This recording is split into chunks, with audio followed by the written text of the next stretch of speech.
Olá, tudo bem? Bem-vindos ao Alesp Conecta de hoje. O nosso tema por aqui é fisioterapia e reabilitação em tempos de isolamento social. E para contar para a gente mais sobre isso, a nossa convidada de hoje é Alice Rosa Ramos, que é superintendente de práticas assistenciais da AACD. Seja bem-vinda, Rede Alesp. Muito obrigada pelo convite. Bom, eu queria que a senhora contasse um pouquinho para a gente como ficou esse período de isolamento social, os atendimentos da ACD, já que é uma instituição tão importante para muita gente. Bem, a ACD, como todo mundo conhece, é um centro de reabilitação, né? E hoje nós temos cerca de 1.800 pacientes em terapia.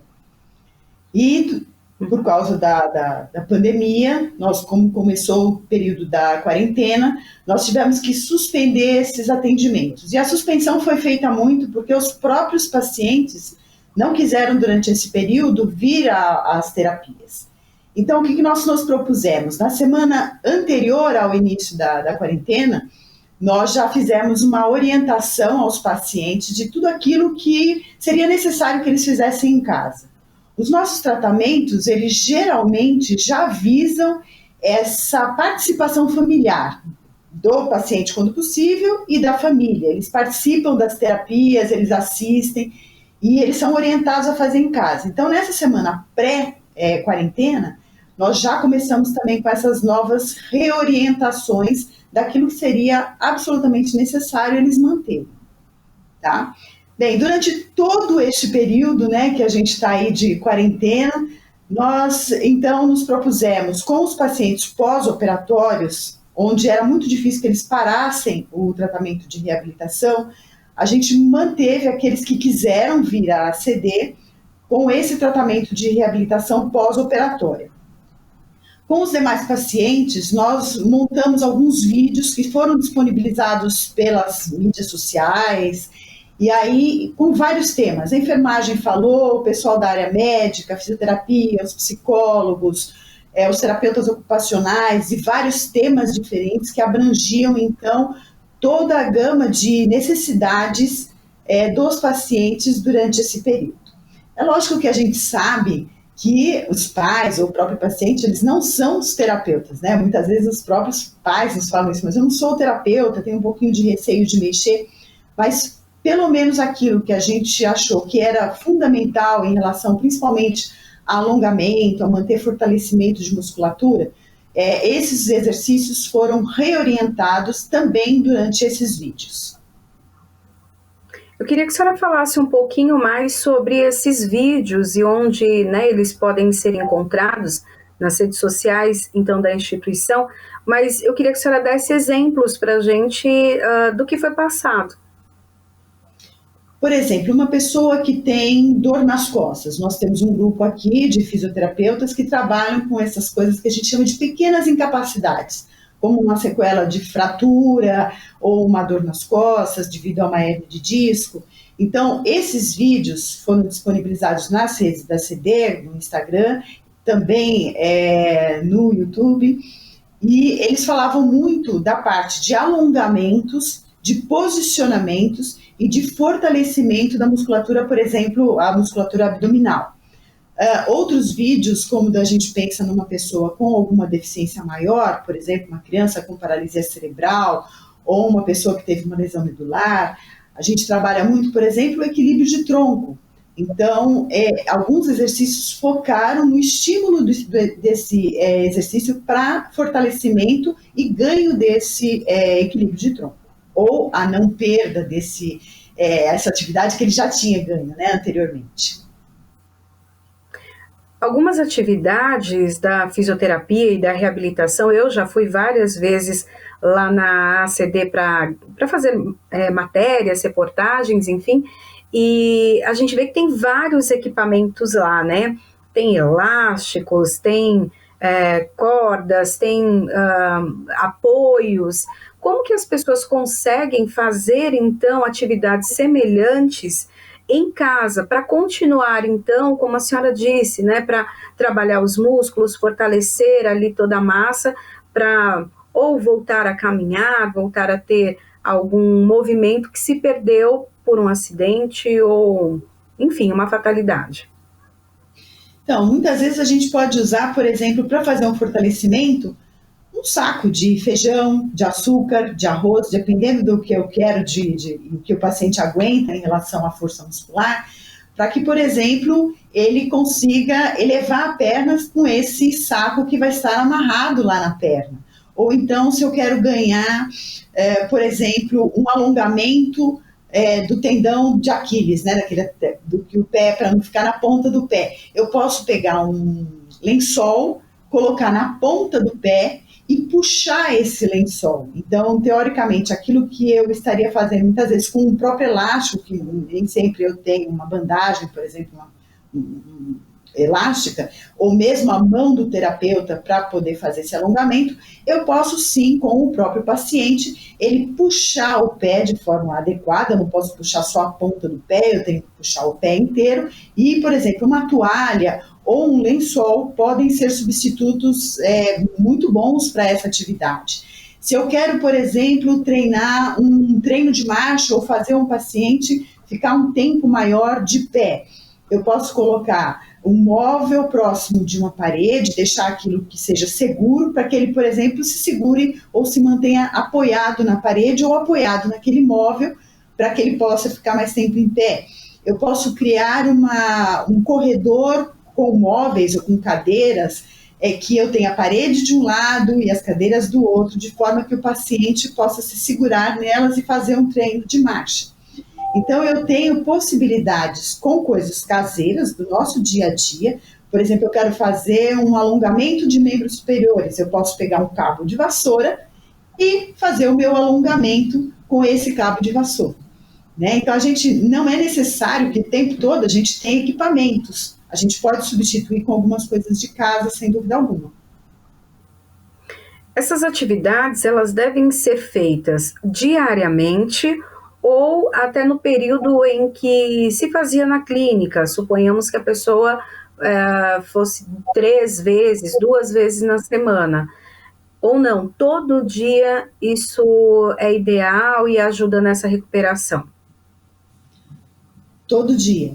Né? A gente sempre fala para os nossos pacientes aqui que o período que ele passa aqui é um período, vamos dizer assim, como se fosse uma escola. Ele está aprendendo os exercícios, mas ele vem para cá, fica 40 minutos em terapia.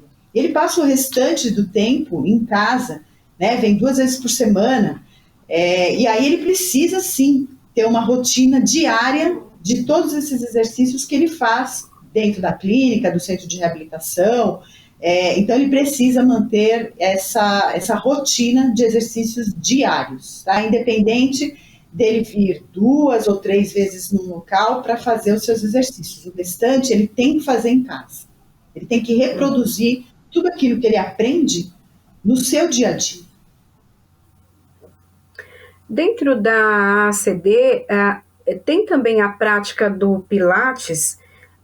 Mesmo se não tiver, eu acredito que a senhora possa dar uma indicação para a gente, se quem faz Pilates normalmente consegue fazer esse tipo de atividade em casa também? Consegue. Nós aqui temos o Pilates para pessoas com pequenas incapacidades, como eu falei, por exemplo, uma pessoa que é um pós-operatório de coluna, um pós-operatório de quadril, ou mesmo para um fortalecimento global. E a gente tem um Pilates que a gente chama de Pilates adaptado, que serve para os pacientes neurológicos. É óbvio que os equipamentos acabam auxiliando muitas vezes no nosso movimento em relação ao alongamento, eles facilitam esses equipamentos do Pilates. Mas existem vários exercícios do Pilates que são feitos no solo, sem qualquer tipo de equipamento. Pode ser uma bola, e aí eu posso pegar uma bola em casa normal e fazer com essa bola. Eu tenho exercícios de equilíbrio, eu tenho exercícios de alongamento, de fortalecimento, de trocas motoras. Então, esses exercícios, não necessariamente eu preciso daqueles equipamentos do Pilates, eu posso fazê-los sim, também em casa. Algumas coisas, por exemplo, também do RPG, a mesma coisa. Eu posso fazer os exercícios em casa sem que eu tenha necessidade de um aparelho para fazê-los. Nesse momento, acontece algum atendimento domiciliar de fisioterapeutas, da ACD ou não, de outras clínicas que a senhora conheça? Acontece esse atendimento domiciliar mesmo em tempo de pandemia? Acontece. A gente aqui não tem isso, mas como eu te falei anteriormente, nós deixamos para os pacientes, aqueles principalmente do pós-operatório, que quisessem vir à instituição, a gente manteria um esquema de terapias para esses pacientes.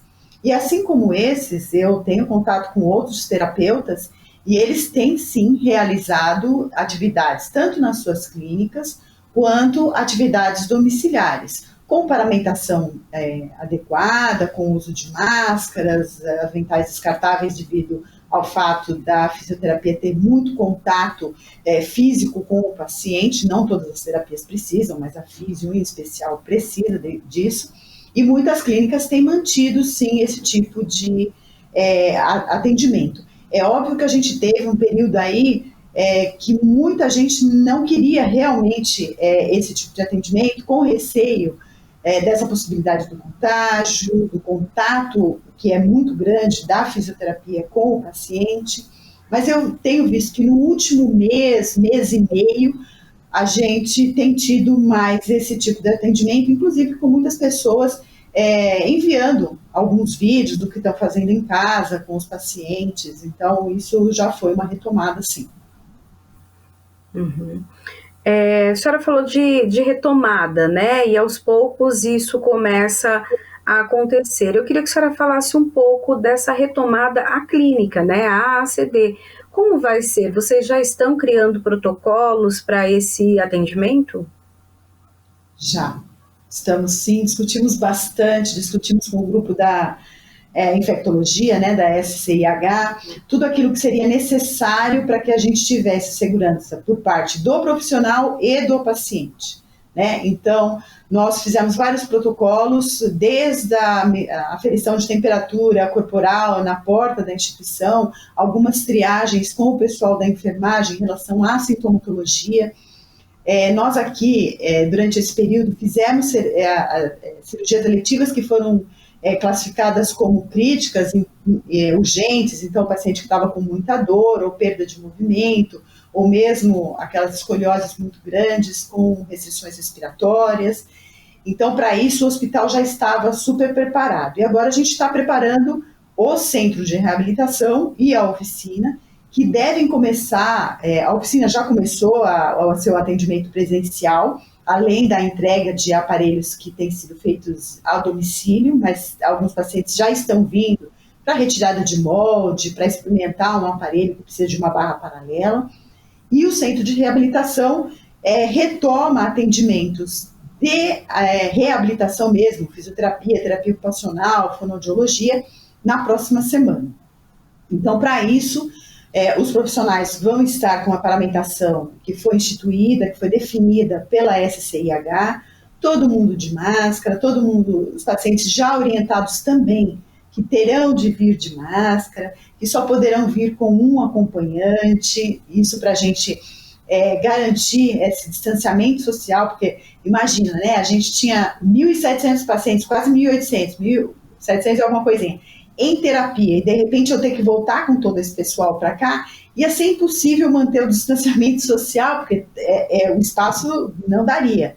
Então, agora a gente está separando o tablado, nós modificamos o tempo de terapia, para que a gente consiga ter um maior distanciamento. Estamos começando com uma seleção de pacientes, respeitando grupos de risco, né, respeitando a dificuldade também de acesso à instituição, porque muita gente faz uso de trem, metrô, ônibus, e hoje a gente sabe que é um dos veículos que mais faz com que haja transmissão do vírus. Então, a gente fez uma série de critérios aí, tomando muito em conta essa segurança do paciente, qual é a condição clínica que ele tem. E, logicamente, tem casos, principalmente esses pós-operatórios, que são casos importantíssimos de virem para a terapia para não perder o procedimento cirúrgico que já foi feito. Então, todos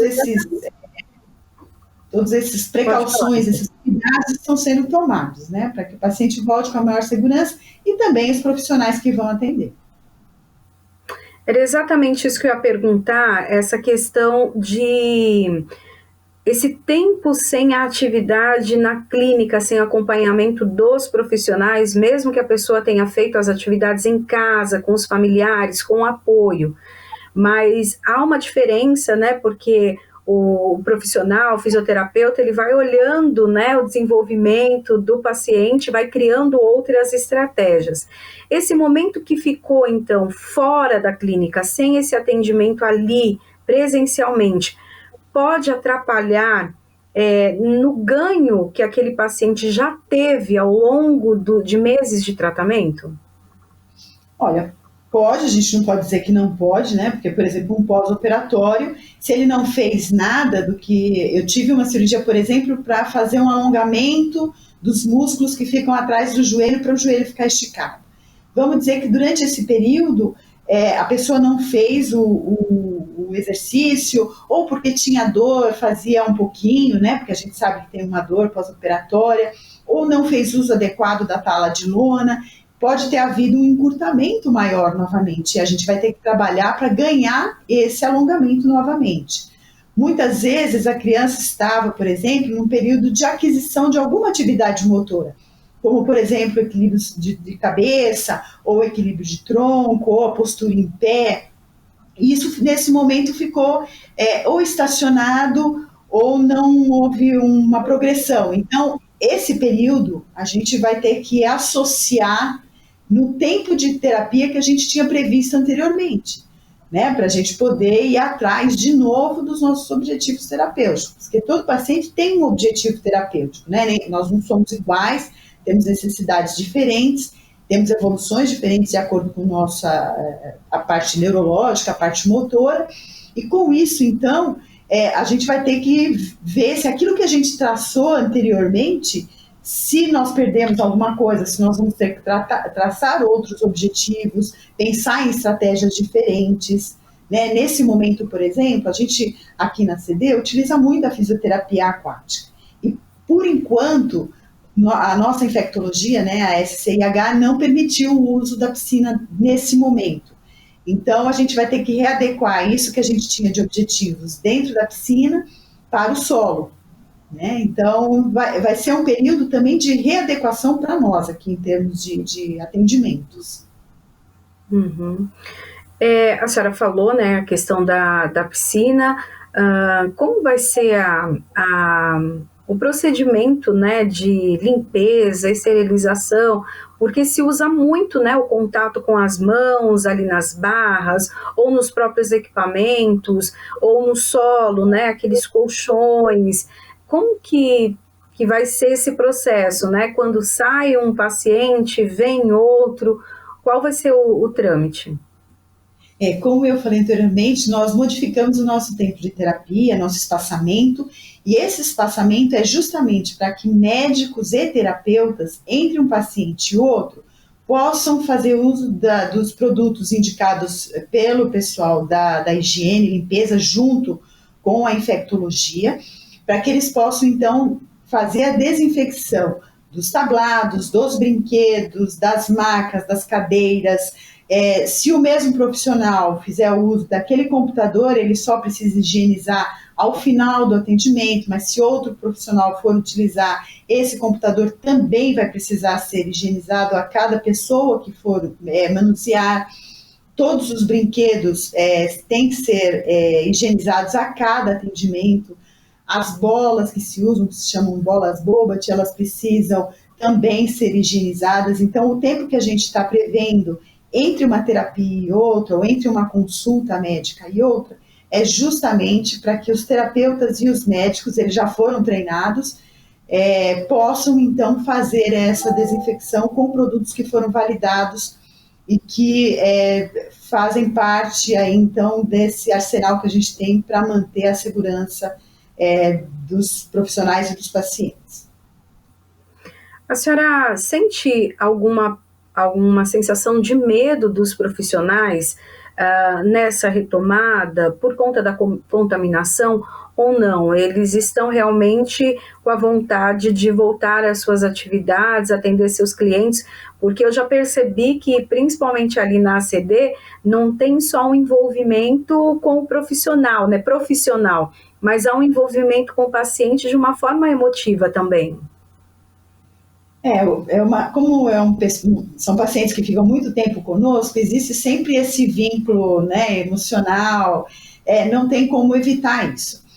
É lógico que todo mundo quer retomar, mas, sem dúvida alguma, todo mundo também tem os seus receios em relação à contaminação, embora a gente esteja batendo muito com os profissionais em relação a como colocar a paramentação adequada, como tirar essa paramentação, o uso da máscara. Então, todo o pessoal da assistência vai trabalhar com máscaras descartáveis, vão receber máscaras de tecido com um filtro, para que eles façam esse deslocamento, casa-trabalho, trabalho-casa. O pessoal do administrativo, além dessas máscaras, vão receber uma quantidade maior também para trabalhar aqui dentro.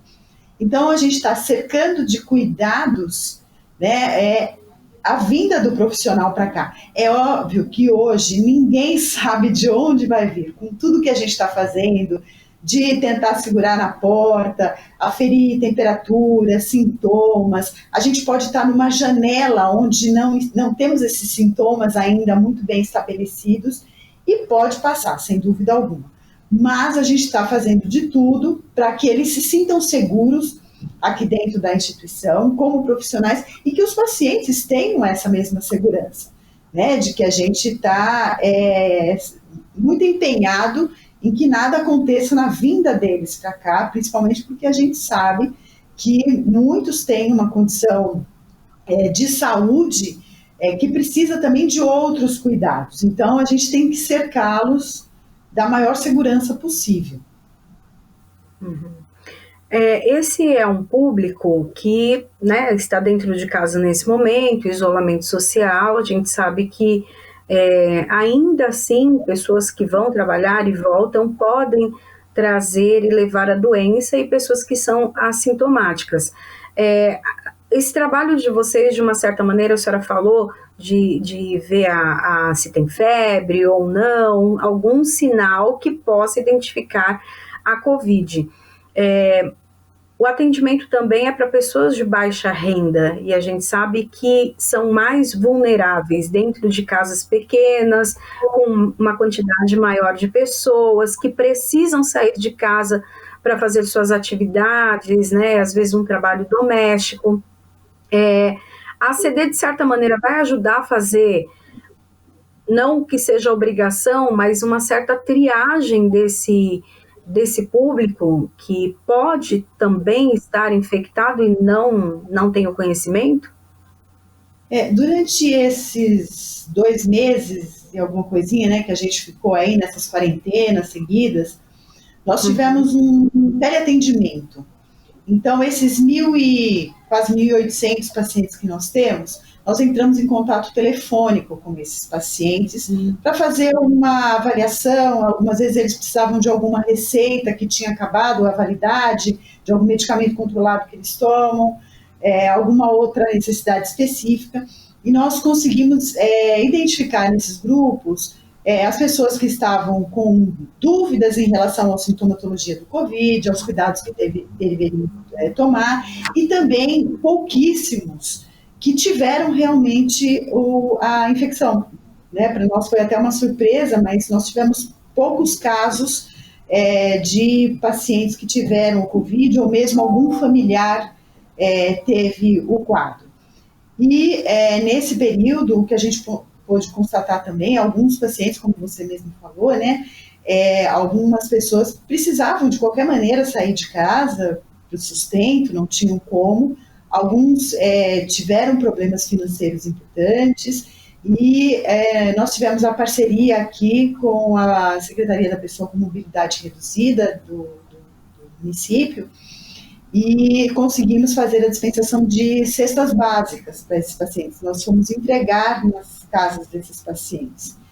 Então, tentando minimizar um pouquinho esse período de dificuldade que eles tiveram. tá? Mas em relação à própria orientação do Covid, nós fizemos isso do ponto de vista de ligações telefônicas, e agora, na retomada, os terapeutas, de um dia para o outro, vão ligar novamente para os pacientes e para aquele acompanhante, perguntando como estão, da sua sintomatologia, se tem casos na família, quais os cuidados que estão tendo, para que a gente possa orientar e também cercar o centro de reabilitação e todos os demais pacientes de cuidados também. Doutora, se nesse momento a pessoa que necessita fazer a reabilitação, seja porque passou por alguma cirurgia ou já faz a reabilitação, tem algum problema, alguma doença neurológica, ou sofreu um acidente nesse período e precisa fazer a reabilitação. Se essa pessoa não faz, né, a senhora disse mesmo que tem todos os canais aí da ACD que informam, passam vídeos, dão dicas para que as pessoas façam, mas ainda assim essa pessoa não faz, ou porque não tem condição, ou porque não entendeu, ou enfim. Isso pode causar o quê? Nesse organismo, nesse corpo, nessa volta de mobilidade? Então, de cara, a gente pode ter o que a gente chama de encurtamentos musculares. Né? Então, todos nós sabemos que nós temos que ter alguma atividade física, porque senão a gente fica lá encurtado, né? Dói atrás do joelho, porque a gente não fez o alongamento correto, ou não fez nenhum alongamento.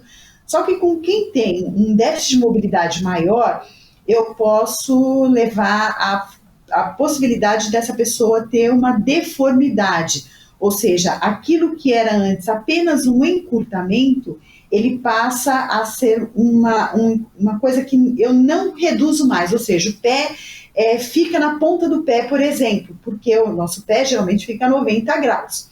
Se eu não mexo com ele, eu não tenho uma força muscular para levantar esse meu pé normalmente, e eu tenho uma força do pé que bota o pé para baixo e não faço nenhum tipo de alongamento, o que vai acontecer? O pé vai ficar na ponta, em deformidade.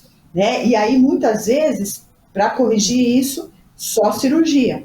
Eu não tenho mais uma possibilidade, por exemplo, de usar um aparelho ou de fazer alguma infiltração com algum medicamento relaxante. Muitas vezes é só uma deformidade mesmo, só uma cirurgia mesmo para corrigir essa deformidade. Posso ter um imobilismo maior. Existe uma síndrome que se chama síndrome do imobilismo, exatamente pelo fato da pessoa ficar muito tempo acamada e sem qualquer tipo de movimentação, mobilização. Então, eu posso ter perda de amplitudes de movimentos. Então, por exemplo, meu ombro abre até aqui. Se eu não mexo, aí ele vai abrir só até aqui. E aí, isso daqui causa alguma limitação para uma atividade do dia a dia, por exemplo, para eu colocar uma camisa, para poder abotoar alguma coisa. Então, eu posso ter algumas condições que vão me limitar ainda mais pelo fato de não ter feito nada durante esse período. Uma perda de massa muscular, porque eu não fiz nenhum tipo de fortalecimento, uma perda óssea também, né, de massa óssea, dando uma sarcopenia, uma osteopenia e até mesmo uma osteoporose, pela falta de mobilidade que ocorreu durante esse período.